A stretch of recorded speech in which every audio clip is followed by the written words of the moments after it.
Hello and welcome back to another Computer Sluggish tutorial.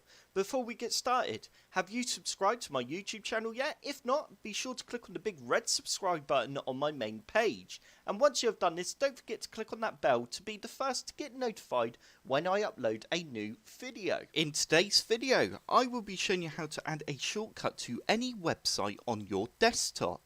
To start off with, all you need to do is right click on your desktop and then go down to New. You now need to click on Shortcut, and you now need to type in the URL for the website.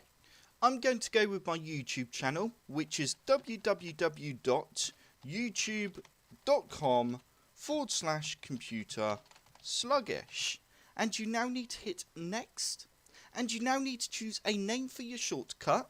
I'm just going to put Computer Sluggish YouTube, and you now need to press Finish. And with a bit of luck, if you now double click on your shortcut, it will take you to the website you chose. And typically there is a Firefox update whilst I'm trying to do this. But there we go, that didn't take long.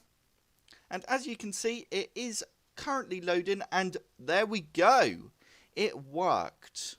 I hope this tutorial helped. If it did, hit the like button below and subscribe for more Computer Sluggish tutorials.